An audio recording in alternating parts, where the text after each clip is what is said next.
Siyakubingelela kule channel. Kule channel sixoxa ngezinto zesintu. Kule video sizokhuluma ngezigaba zomshado wesiZulu. Isigaba sokuqala kuba yilobolo. AbakwaMkhenyana babhala incwadi iye kamakoti basho ukuthi bafuna ukwakha ubuhlobo phakathi kwale mindeni yomibili. Abakwamakoti uma sebeyitholile incwadi bayaphendula basho usuku abazohlangana ngalo kwenziwe izingxoxo. Ngosuku abavumelene ngalo bayafika abakhongi bame esangweni lakwamakoti, bakhuleke basho izithakazelo zakamakoti. Bayazichaza ukuthi bangobani, bazokwenzani la ekhaya. Bayaphuma omalume bakamakoti bame esangweni bathule, baze abakhongi bakhiphe imvulamlomo. Omalume babangenisa abakhongi ngaphakathi kuxoxwe. Uma sekuxoxiwe konke kwahlangana baneliseka abakamakoti, baye banike abakhongi uhlu lwezinto abazifunayo, izibizo zabo. Isigaba esilandelayo-ke, abakwamkhwenyana bazobuya sebelethe lezi zibizo zakamakoti. Umcimbi-ke lona kuthiwa umembezo. Isigaba sesibili somshado wesiZulu, umembezo. Imindeni yomibili iyahlela-ke usuku lomcimbi. Abakwamakoti bayalungisa babike kwabaphansi ngalo mcimbi, kugaywe utshwala, kuthengwe nempahla abazohlabisa ngayo umkhwenyana. Kuthengwe ukudla okuzophekwa ngalolo suku. Ngalo-ke ilanga lomcimbi, uma befika abakamkhwenyana bayahlangatshezwa esangweni. Kuculwe izingoma zesintu, kuqhudelwane abakamakoti nabakamkhwenyana. Bayamukelwa abakamkhwenyana ngaphakathi egcekeni. Kuhanjwe kuyiwe esigcawini lapho kuzokwabela izipho. Abakamkhwenyana bathatha umakoti bayomgqokisa izingubo zakhe, bamnike izimpahla. Basuke sebemtshela-ke ukuthi manje usuyahlonipha emzini, sekumele ugqoke kanje. Bayamthatha umakoti babuyele naye esigcawini. Kuculwe, kukikizwe, kujatshulelwa umakoti. Umakoti uyembeswa ngengubo yokulala, iphinifa neduku. Kuyabiwa-ke izibizo zakamama, kuba ibhodwe elikhulu lesiZulu, isiklabhu, ubikibiki. Uye umbathiswe itshali, ingubo yokulala, iphinifa neduku, indishi yakhe enokudla, kodwa kuhlukana ngemindeni. Ubaba namakhehla kuba ijazi, isigqoko, ingubo necansi. Ogogo nosisi, iduku, iphinifa, icansi nengubo yokulala. Obhuti, ingubo necansi. Abakamakoti bayahlabela umkhwenyana lapho basuke bemkhulula ukuthi usengakhululeka adle ukudla kwala ekhaya. Kubhiyozwe-ke kudliwe ukudla izihambeli zomcimbi. Isigaba sesithathu, umbondo noma ingqibamasondo. Ingqibamasondo ilapho kugqitshwa izinyawo zabakhongi.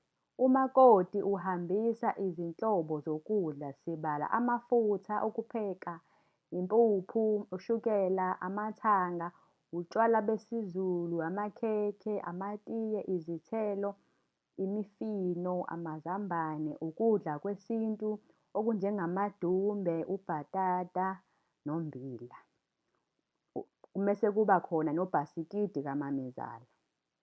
Ngosuku lomcimbi, umakoti uyagqoka izingubo zesintu ahlonipheke, nezintombi ezimphelezele ziyavunula.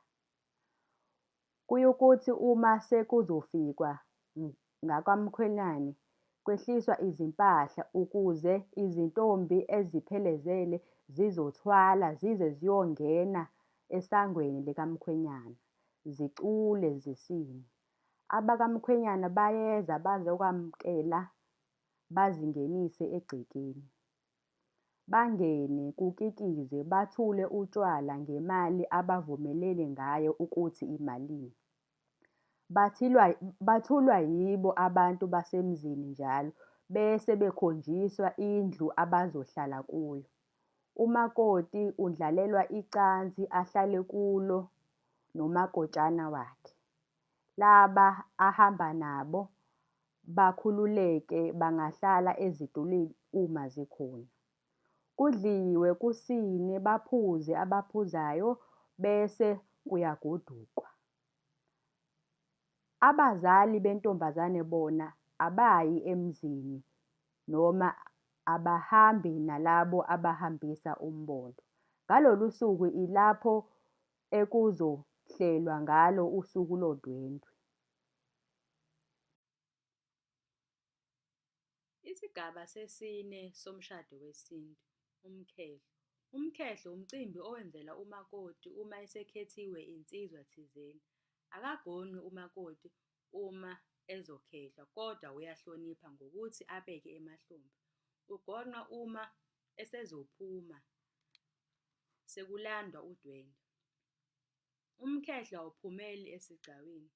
Akasini umakoti uma ekhehlwa, futhi umkhehlo kumele ube inkomo ngoba kumele afakwe umhlwehlwe, achonywe nenyongo enhloko, bese inhloko ihuqwa ngensoyi phezulu. Umkhehlo uqala endlini kuqala.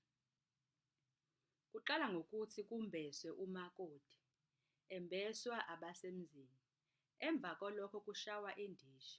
Ukushawa kwendishi kusho umdlalo wemali, owenzela ukuthi umakoti abe nemali eyanele ukulungiselela udwendwe lakhe. Awuveli uyifake endishini nje le mali, kumele usho okuthile ukuze olandelayo afake ethe xaxa. Emva kwalokho izinsizwa zihlala phansi, zivume ingoma, zikhishelwe utshwala nokudla. Umakoti bamfaka isidwaba kanye nenhloko abasemzini.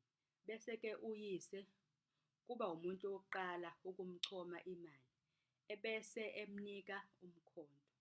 Umkhonto lo ophatha umakoti usuke ungowasemzini, bese-ke ephumela ebaleni. Bese-ke izintombi uma esephumela ngaphandle zihuba amahubo alungele udwendwe.